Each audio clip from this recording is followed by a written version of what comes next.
every afternoon.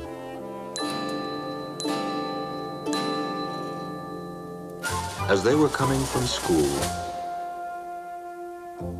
the children used to go and play in the giant's garden.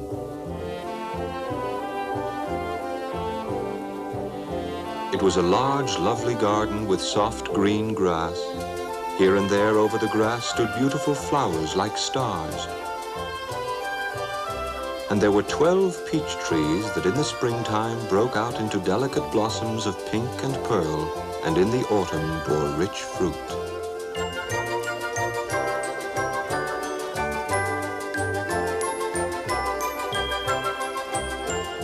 The birds sat on the trees and sang so sweetly that the children used to stop their games in order to listen to them. "How happy we are here," they cried to each other.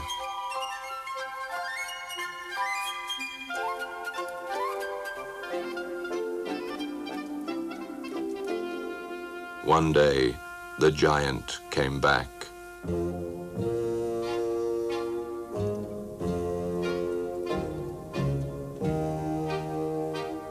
He had been to visit his friend, the Cornish ogre, and had stayed with him for 7 years.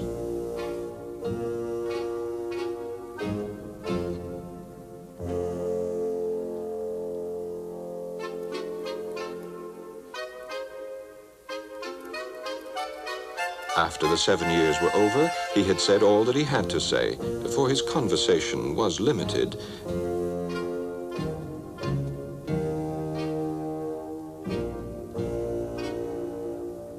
And he determined to return to his own castle.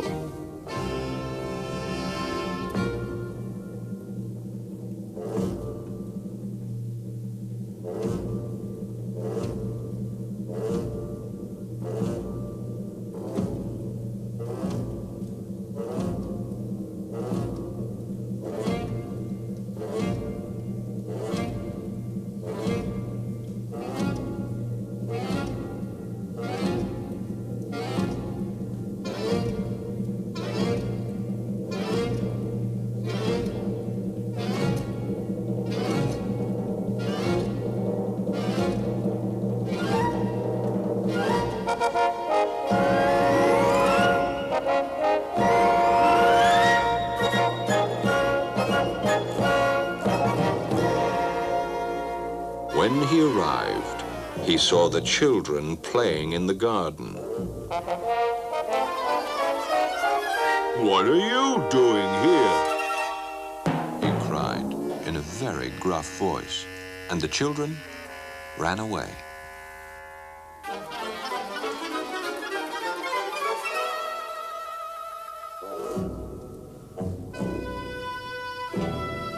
"My own garden is my own garden," said the giant.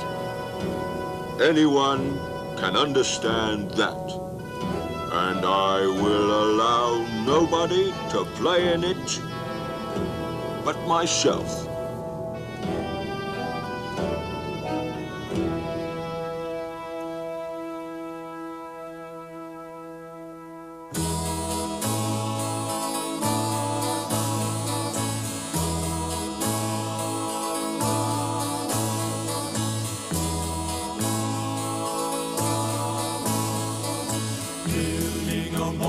Surround you, gathering all your treasures around.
he built a high wall all around it and put up a notice board. Trespassers will be prosecuted.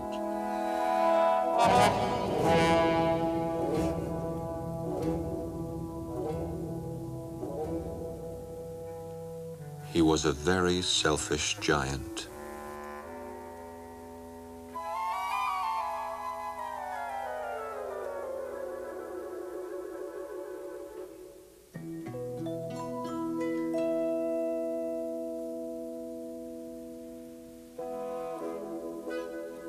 The poor children had now nowhere to play. They tried to play on the road, but the road was very dusty and full of hard stones, and they did not like it.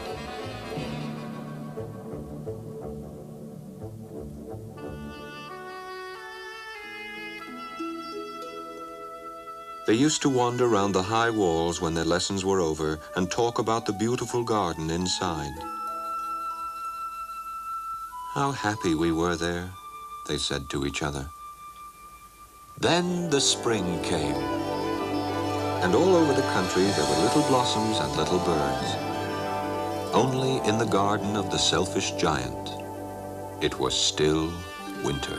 The birds did not care to sing in it, as there were no children, and the trees forgot to blossom. Once, a beautiful flower put its head out from the grass, but when it saw the notice board, it was so sorry for the children that it slipped back into the ground again and went off to sleep. The only people who were pleased were the snow and the frost. Spring has forgotten this garden, they cried. So we will live here all the year round.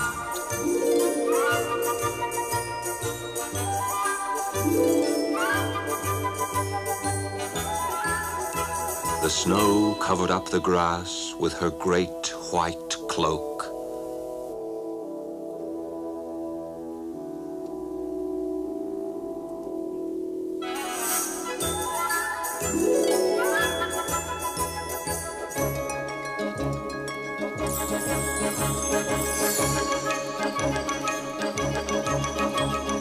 And the frost painted all the trees silver.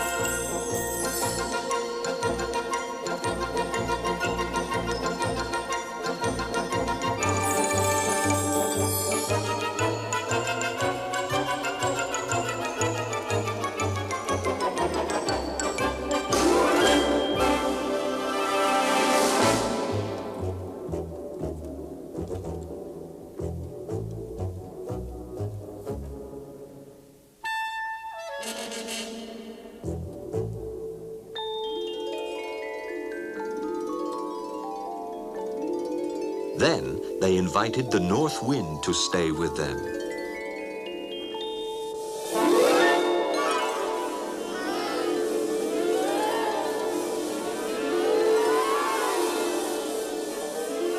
And he came.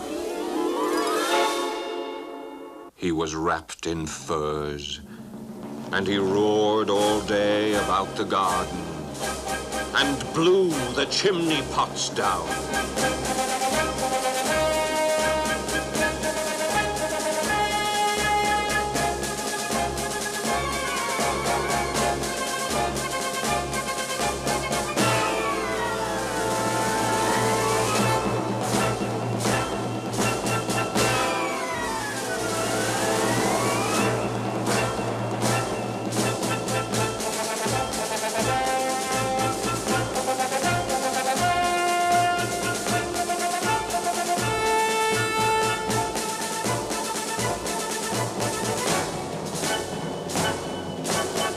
This is a delightful spot, He said. We must ask the hail on a visit.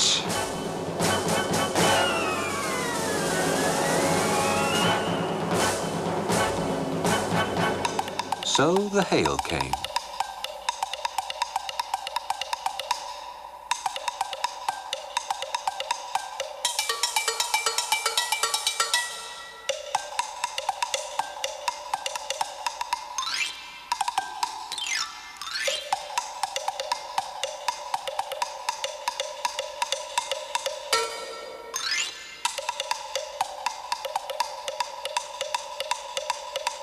Every day, for 3 hours, he rattled on the roof of the castle till he broke most of the slates. And then he ran round and round the garden as fast as he could go.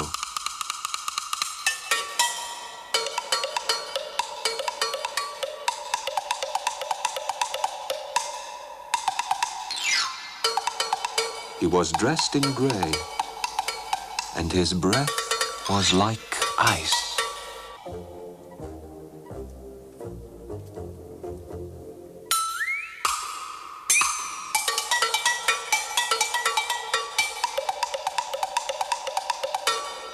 I cannot understand why the spring is so late in coming, said the selfish giant as he sat at the window and looked out at his cold, white garden. I hope there will be a change in the weather. But the spring never came, nor the summer.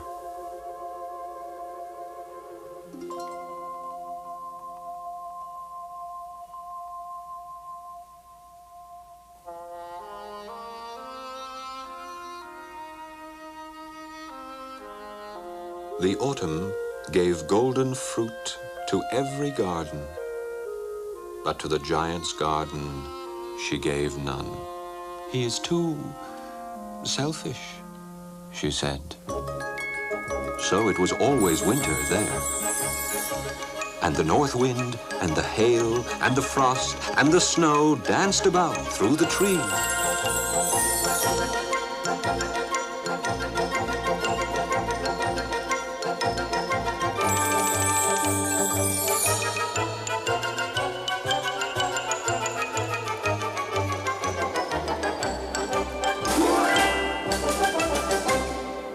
One morning, the giant was lying awake in bed when he heard some lovely music. It sounded so sweet to his ears that he thought it must be the king's musicians passing by. It was really only a little linnet singing outside his window.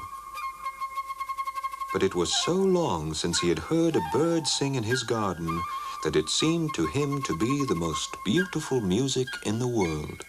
Then the hail stopped dancing over his head, and the north wind ceased roaring, and a delicious perfume came to him through the open casement. I believe the spring has come at last, said the giant. And he jumped out of bed and looked out. What did he see? He saw a most wonderful sight. Through a little hole in the wall, the children had crept in, and they were sitting in the branches of the trees. In every tree that he could see, there was a little child. And the trees were so glad to have the children back again that they had covered themselves with blossoms and were waving their arms gently above the children's heads. The birds were flying about and twittering with delight, and the flowers were looking up through the green grass and laughing. It was a lovely scene, only in one corner it was still winter. It was the farthest corner of the garden, and in it was standing a little boy. He was so small that he could not reach up to the branches of the tree, and he was wandering all around it, crying bitterly.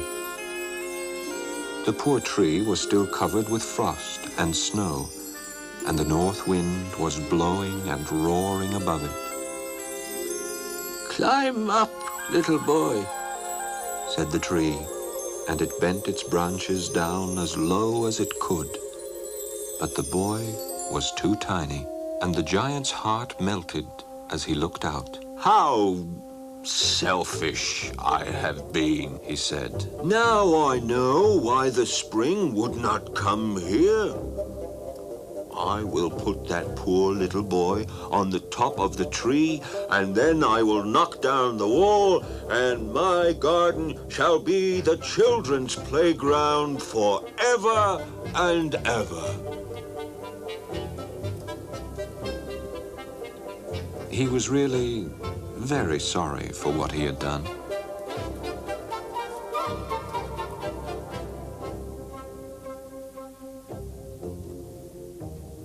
So he crept downstairs and opened the front door quite softly and went out into the garden.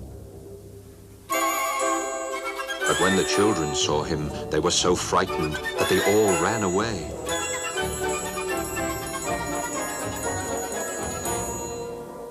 And the garden became winter again.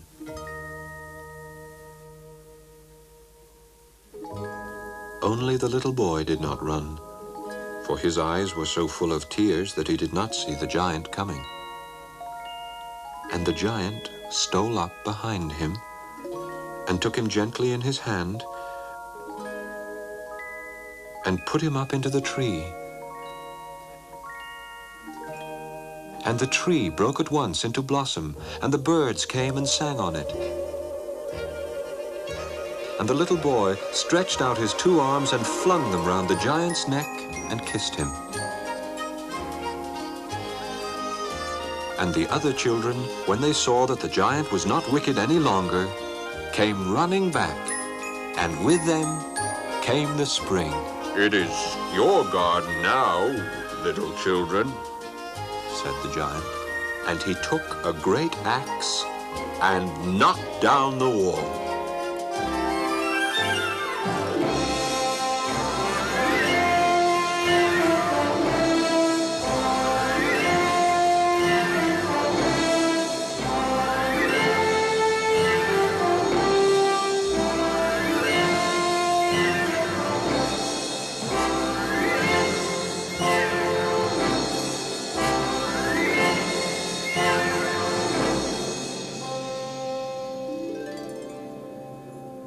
And when the people were going to market at 12 o'clock,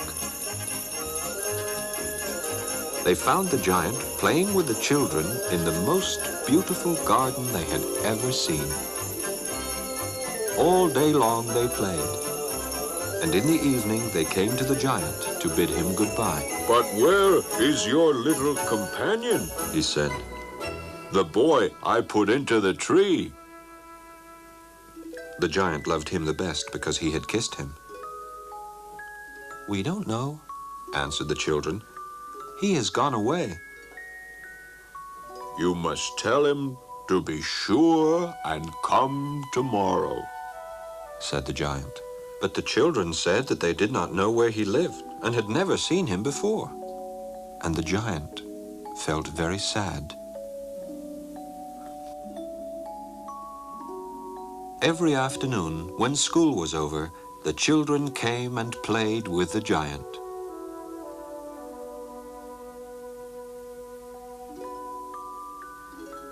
But the little boy whom the giant loved was never seen again. The giant was very kind to all the children, yet he longed for his first little friend and often spoke of him. How I would like to see him, he used to say.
Years went over, and the giant grew very old and feeble. He could not play about anymore, so he sat in a huge armchair and watched the children at their games and admired his garden. I have many beautiful flowers, He said. but the children are the most beautiful flowers of all. One winter morning, he looked out of his window as he was dressing. He did not hate the winter now, for he knew that it was merely the spring asleep and that the flowers were resting. Suddenly, he rubbed his eyes in wonder and looked and looked. It certainly was a marvelous sight. In the farthest corner of the garden was a tree quite covered with lovely white blossoms. Its branches were golden, and silver fruit hung down from them, and underneath it stood the little boy he had loved. Downstairs ran the giant in great joy and out into the garden. He hastened across the grass and came near to the child. And when he came quite close, his face grew red with anger, and he said, Who hath dared to wound thee? For on the palms of the child's hands were the prints of 2 nails, and the prints of 2 nails were on the little feet. Who hath dared to wound thee? Cried the giant. Tell me that I may take my big sword and slay him. Nay, answered the child, but these are the wounds of love. Who art thou? Said the giant, and a strange awe fell on him, and he knelt before the little child.